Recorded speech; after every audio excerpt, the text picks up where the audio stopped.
Obviously, the story we have to start with is the passing of Shannon Spruill, a.k.a. Daffney, which, I mean, we started the show on Wednesday where all of this was developing as we were starting the show. Unfortunately, the most tragic of endings coming to light on Thursday that she died. This was just a horrible story that has certainly rocked the wrestling world, and I think just the nature of in which it happened it's hit that much harder for people. Completely. Yeah.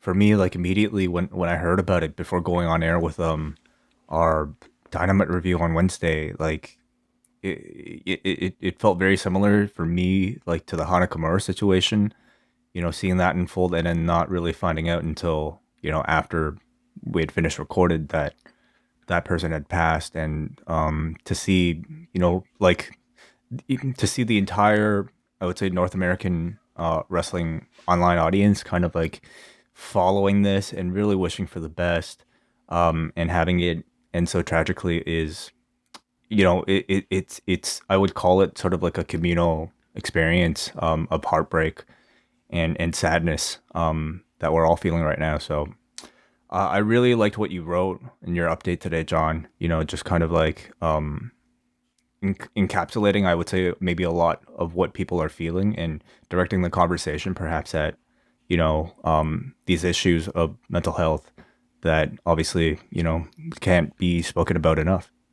Yeah, I mean, she is somebody that, you have just seen with a lot of the reaction from those around her, a very popular person, especially among the upcoming female wrestlers. Like, this seemed to be someone that was just a joy to be in any locker room that she was with, whether it be in WCW or countless independents over the years. It just seemed like there was so much positivity that she brought to these locker rooms, but also someone that struggled a lot in these years. And it was mental health issues, but also physical problems that ended her wrestling career. She had several very significant injuries in TNA that resulted in concussions, and she had filed a workman's compensation claim in this lawsuit against Impact. And it was, it went on for about 2 years, and it was not just the medical bills that she was being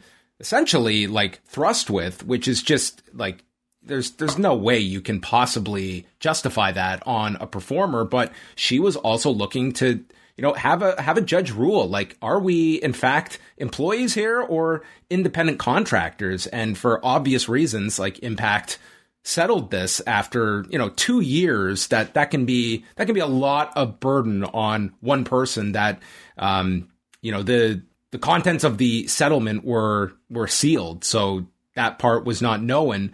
But this was someone that, I mean, we talk about these issues and it always comes up about the independent contractor issue, different rights that talent have or do not have. She actually tried to do something about it. And that's, I think, very commendable, the fact that she went to that. And it was a 2-year issue that she went through the legal system to try and push this through. But ultimately, it did not get much further than that. But this is someone that, I mean, her wrestling career was ended at a relatively young age. She got into the industry in a very unorthodox way. Like, she did not have any wrestling experience before you saw her in WCW. Like, you assume that she was, someone that was in the Atlanta area, that she came up through Wildside or somewhere. No, she was actually got her bachelor's degree at Georgia State and was working in film and video production and working on like independent films, and just had been going out on auditions.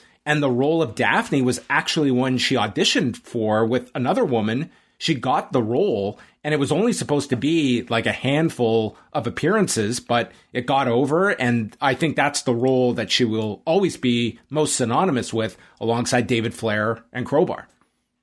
Certainly, yeah. From what I remember of the time, being a viewer of some of those segments, I mean, it seemed like she was receiving very positive reviews, seemingly adding a whole lot to that David Flair character.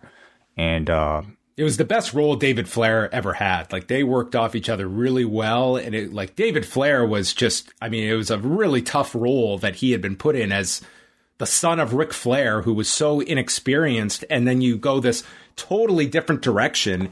And, you know, he kind of, like, it was a character he got into. And Daffney just added so much to it. And just, you know, also at the time, a very different look and presentation for a female performer that Daffney was. I think you could make a lot of parallels with like Lita and what they were doing in the WWF, that it was very much against the traditional look that they were pushing in that 99-2000 period. Certainly. Absolutely. You know, and part of this whole story that I wonder how much, you know, follow-up we might get is, I mean, she did state that she would like her brain to be donated to the CTE Center in Boston. Right. And it, of course, calls to attention, you know, the effects of CTE on things like depression.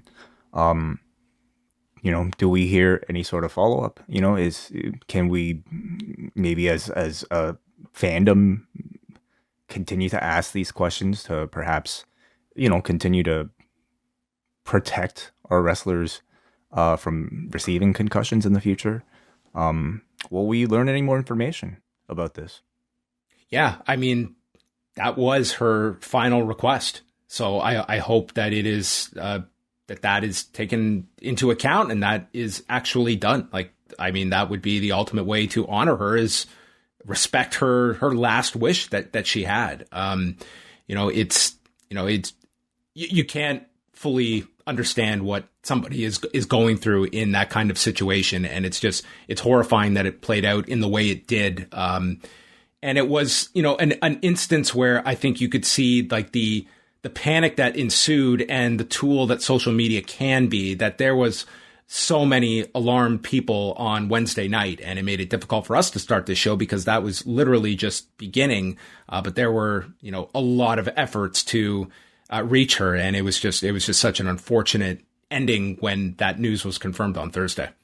Mm-hmm, mm-hmm. And just to, you know, reiterate what you indicated, what Jordan Goodman was able to indicate on the wellness policy and the importance of talking to people around you, the importance of just, you know, conversation, and just the idea that, you know, there are people that probably care a lot more than you may think, you know, in a situation that any of us may be going through.